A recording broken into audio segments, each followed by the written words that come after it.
Soul Garden. Are you tired of being codependent? Have you ever wondered why you're always cheating? Why do you have to always mother everyone you date? I understand.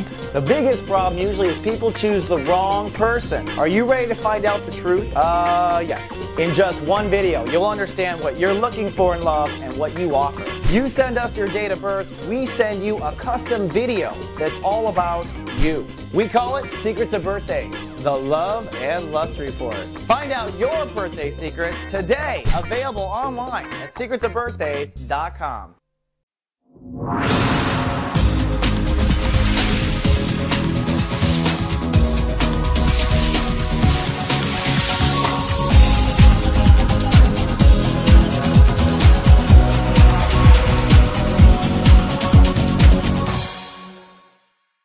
Hello, my captains, and welcome to Soul Horoscopes Weekly Edition. I'm your host to reality, Christopher Witecki. Well, we are chugging along, Sun in Aquarius, moving into 2012, that countdown to the new reality. Before we dive into that, though, I do want to thank our sponsor, secretsofbirthdays.com. We're throwing a special with Valentine's Day right around the corner. Buy your love report, and you can have your love interests run for free. So that's 2 for the price of 1. And notice I said interest. All you need is their date of birth, and you can find out all about them. So find out if you don't know. Now, also, I want to say I proudly announce the launch of the Guardian Agency. Out of beta, we go live today. So you should be receiving a text if you pre-registered last week. Thank you so much. I will be now watching you personally, watching over you personally. This is a new system where I can kind of be more of a personal astrologer to our viewers. And if you're still interested, you can find out more at gatext.me. And one last little plug for our mothership. Things are kind of getting active around the beehive. SoulGarden.me is a destination, if you don't know, for light workers and remarkable souls living their brightest. We have a whole social network of support. We also have a lot of different things you can purchase in order to invest in yourself. And we have a writing staff that's always out finding cool stuff for VU. So come on down. And if you want to meet our head of our Queen Mary, I call her. She's our Zodiac Director of Capricorns. Come say hi to Mary. That's at soulgarden.me/Capricorn if you want the lazy way. Now let's talk about the Capricorns, eh? You are in your annual soul capital transit. And if you're just finding us, soul capital is the consciousness in your soul that is always evaluating your value. So there's always something that is counting everything. So we kind of make fun of some signs for always having their eye on the penny or eye on counting what we have. But those are the rich signs, right? Like Taurus. Capricorns are pretty much that way too. But this comes down to your self-esteem, and this comes down to your productivity, your ability to manifest.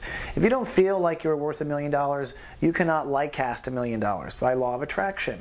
So as we start the week on Monday, the sun is just moving into chapter 2. Last week, it was really about releasing what you don't believe anymore, releasing any type of behavior that makes your self-esteem go down, releasing relationships that don't honor your full value, releasing habits in yourself where you don't honor your own value. Now, as we start off on Monday, you're holding space. So Monday, you just want to hold space, hold what you are not. And just hold that space. Now, with the moon in Taurus, this is a good opportunity because the moon is going to cross through your inner child and it's going to cross Jupiter. Jupiter in Taurus is heavily invested in Capricorn's inner child coming out onto the scene. It is time for you to be in joy. Enjoyment of your life, for love to rule you. In fact, I think this is the only bus. I'm not kidding. Because from what I understand, the new age is about leading with the heart. This is the one major inner child transit that you will have during the transition into the re-evolution. This is it. So Capricorns that come into their heart this year, I think will be captains of the new ship. Capricorns that don't will not.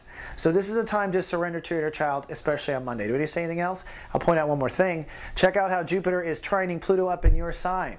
That means as you step in your inner child, you've got to let some part of your cranky old self ego die. All right? So there's always a cranky part of you dying as a new part is being born. Keep that in mind. On Tuesday, it's still inner child time, and it's a day of healing. So if you have an inner child wound that you've stumbled upon, if you've realized a reason why you don't live in joy is because you were wounded at one time, Tuesday is an excellent day to heal that consciousness, especially if it affects your self-esteem because you are working on soul capital. So as you heal inner child, you might be surprised to find you feel more valuable, you feel more worthy, or it can work the other way. You feel worthy, therefore it's time to heal. Either way, Tuesday is definitely a healing day. today. Also notice Saturn up in Libra, trining Neptune. I don't know what I'm doing here. Saturn trining Neptune. What this comes down to is Neptune's been trying to intuitively guide you to what you are worth. So you've had a little guide, a guardian agent whispering in your ear, always telling you, says Neptune, Capricorn, you're worth more, Capricorn, you're worth more. Could have been easy to slip under your own self-judgment and be worthless, but Neptune kept that from happening. Saturn has come to the tail end of your career transit. In other words, Saturn has nothing else to show you about career. So what this trine is saying, and this is an important trine this week, is as you make some realizations about career, you simultaneously understand your self-esteem in a much greater way. And Neptune's going to hop over into Pisces for good as far as you're concerned soon. So interesting day. Now Wednesday. Wednesday, Jupiter rules the day. Great day for exploring. The moon is still in Taurus. Great day to explore something your inner child wants. If you hadn't have a play day yet, go ahead and have it on Wednesday. It's going to be a good day with Jupiter ruling the day. I also want to point out this Venus-Mars opposition comes to a head on Wednesday. This is a powerful opposition. Now Mars is retrograde, which means that when it comes to learning new things, you're moving backwards. So let's say you wrote a book. Well, it's time to go and edit your book. Let's say you have a new religion. It's time to go back and edit your religion. Jupiter retrograde is saying you're moving backwards in your learning and you're reconsidering certain beliefs. Venus moving forward in Pisces says as you move backwards in beliefs, you're open to new ideas. All right, so this open to new ideas, move back in your old beliefs. This is you kind of backpedaling a bit on what you have once said and believed, but what it does is open up opportunity of receiving from God consciousness and open greater thoughts. So we want this. This comes to a head on Wednesday. Now, part of being watched over by me and the GA agency is on Wednesday, I'll be sending my clients 2 personal attacks to go back to your date of birth. This is part of the magic of this new system. The first is Mars. So according to your date of birth, what does it take for you to surrender your ego? Not just you, not just any Capricorn, but you. And Venus, what does it take you to receive? All right, this goes back to your date of birth. Those Witecki should help you with the opposition on Wednesday. Thursday, things kind of storm up a bit. Uranus rules the day, so there will be breakdown and breakthrough for people on the planet. This might be a financial breakdown, a self-esteem breakdown, a business, a manifestation you had moving forward might break down. Whatever does break down was built out of straw, not brick, so to speak. So it's a good thing that it breaks down. The moon moving into Gemini, though, makes it all too real for you. Emotions now move into your moment-to-moment reality. This is your body. This is your health. So whatever the breakdown is, you are feeling it. Part of the challenge on Thursday is to hold your space and not let your health go to pot or let it affect you too much in the moment if you have a money issue. So it's kind of about keeping balance on Thursday. We'll send you out some with texts in the agency. Also notice the moon and the sun are working together, so awareness and emotion are almost one on top of it. Thursday, kind of tough day. Friday, well, you know what? Those clouds disappear. The universe blesses us with a temporary soul pyramid in air on Friday.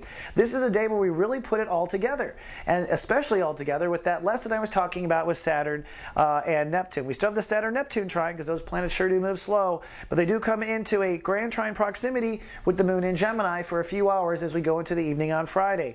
What this does is allow you to put this all together, right?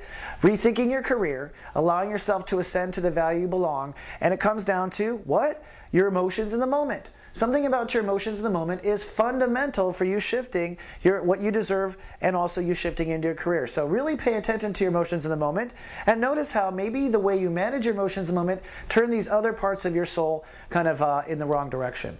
Also on Friday, I got to announce we got a new show going live called SG Live, Soul Garden Live. We actually launched this a while ago. We brought it back.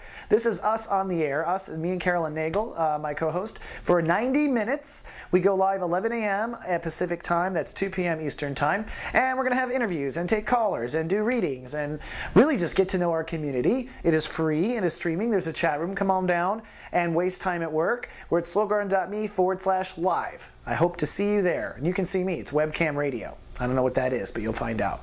Then over the weekend, kind of a heavy weekend, kind of a sentimental weekend. The moon now moves up into Cancer, which is your opposite sign, shifting emotions for the weekend to sentiments, to relationships. Perhaps everything you've been processing about value and all this sort of thing now dumps into relationships. You see it in your marriage, you see it in your relationships at work, but emotions are heavy around relationships through the whole weekend. So be conscious of that. It's just your emotions tuning in. Doesn't mean it is the source of the problem. The other thing I want to point out is Jupiter. Now remember, Jupiter right here, trying to help you step in your inner child. It goes 3 degrees on this weekend. Basically, if you want to play, if you want to paint, if you want to take ballet classes, Jupiter is sponsoring it for Capricorns.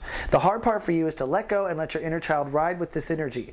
If you do it, you're going to be really happy. This is a once every 12-year transit. And as the weekend is a heavy dose of relationships and whatnot, what about your relationship to your child? How much fun are you having? Because when you invest in that, you're on your way to the new age of Aquarius. That's pretty much it. All right, my captains, that's all I got for this week, huh? I'll either text you within the hour or I'll see you in 7 days.